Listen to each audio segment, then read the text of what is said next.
On this week's episode of the 5 Ingredient Challenge, watch me turn these 5 meatless ingredients into this masterpiece. I'm the Go2 Chef. Stay tuned.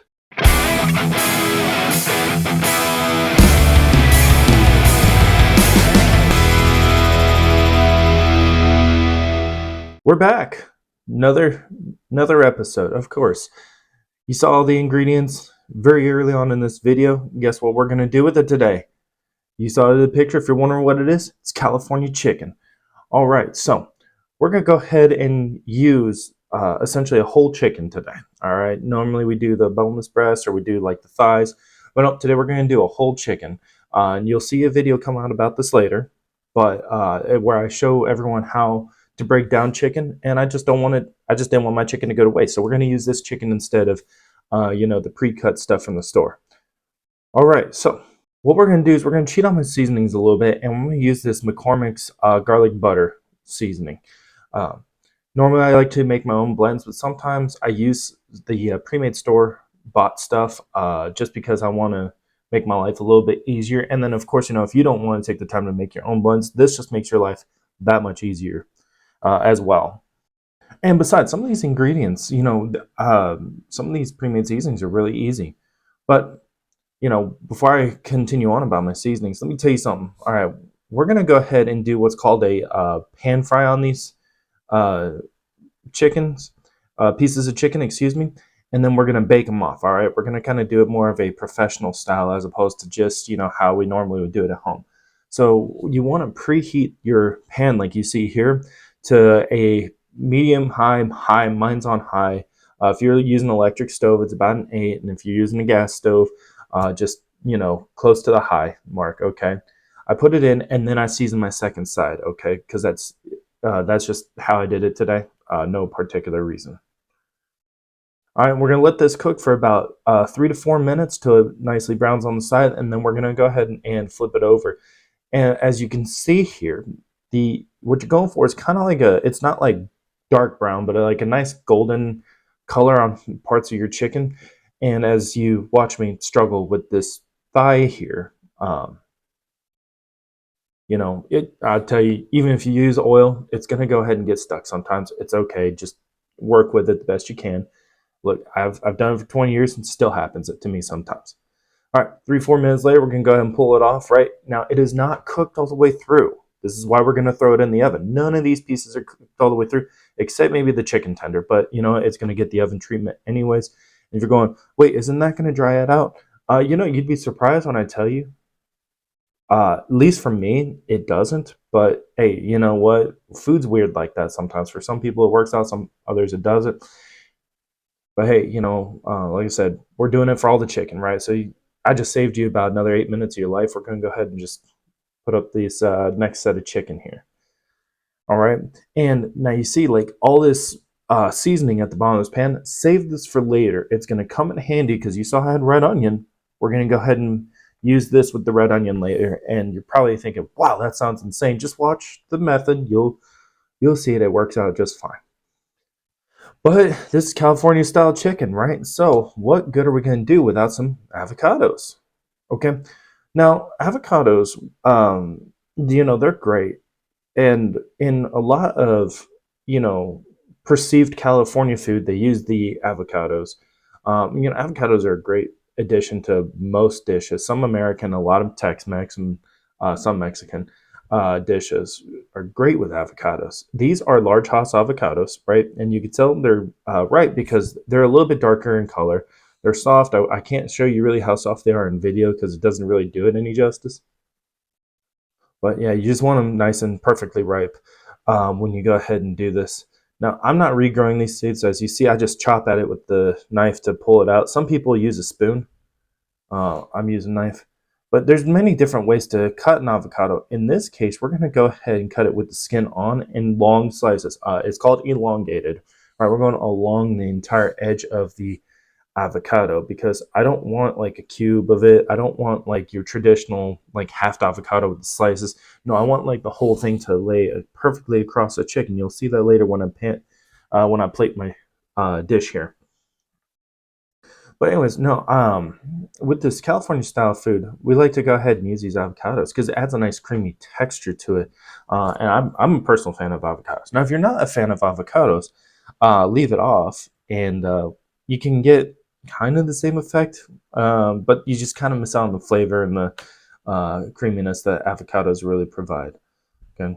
Now we're at home, so you don't have to be perfect with your cuts by any stretch. Do not think that, you know, oh well, there's this guy who says he's a chef on, YouTube, and his cuts aren't always perfect. You know what? I don't cook for anyone else anymore. I'm not cooking at fancy restaurants anymore. I'm not managing restaurants anymore. So when I'm at home, I just kind of do it just to do it. All right, I can show you a more accurate cut sometimes, but in this case, I'm not worried about it. Tomatoes, right? Now we want to add tomatoes. Now, some tomatoes, right, as you see here, I'm going ahead and what's called coring it out, right?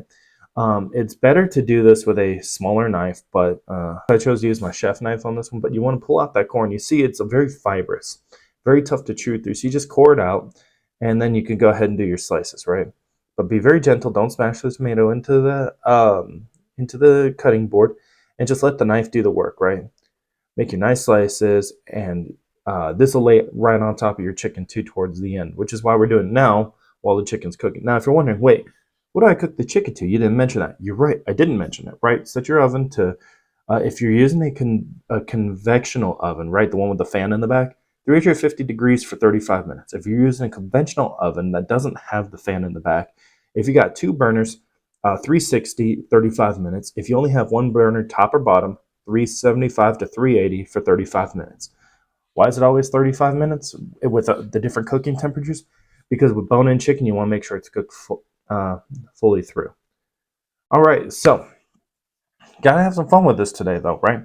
You saw the red onion, you saw the pan that I was working with, and so what we're gonna go ahead and do now is add our red onion to this dish.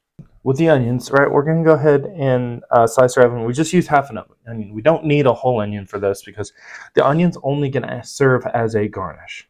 We just want some slices, okay? Half an onion, that's all you need. All right, you saw the basil, okay? I said it last week, I say it again. If you're in the United Kingdom or Australia, I understand it's called basil, but in America, we're going to call it basil, okay? Unless you grow your own basil, just buy it fresh from the grocery store near the herbs, fresh herbs. But this one, right? So with the basil, I'm gonna tell y'all something, right? Since we're gonna do what's called a chiffonade on it, or ribbon cut, if you will. We don't need the stem. Throw the stem away. All right, chiffonade cut.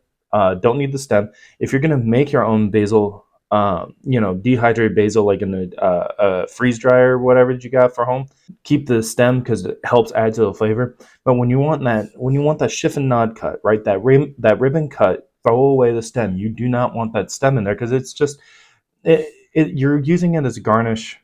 Really, it helps add flavor, but you're using it more for a garnish, so you don't want that toughness in there when you're eating it, right? And you got to think about it, right? If you got that stem at a restaurant, you'd probably be pretty upset with the chef or the server, probably take it out on the server. But hey, you know what? Whatever. Not judging. You want to get rid of it, right? Always treat your food like you're eating at a restaurant, right? And here we go. Chiffonade cut, right? Thin ribbon strips. Thin ribbon-like strips. All right, chiffonade. Remember that, okay? Right? But you don't want to... The big thing to note about the chiffonade cut is you're not pushing the knife into it so you don't bruise the leaves, okay? Basil leaves are very sensitive. They do bruise easily, so don't push into them when you do your cuts, okay? All right, so now we're going to saute these red onions, right? We're here towards the end of the cook time, right? We're here towards the end of the cook time, so we're going to saute these onions slightly. And the effect we're trying to go for with these onions is what's called translucent. You see translucent, okay? So what you're looking at here is what's considered translucent. You're not necessarily able to look through it, but it's not solid. Like it's not solid white color anymore, okay? Boom, promised every week I'm going to turn it into a dish or a meal. And once again, I turn it into a meal.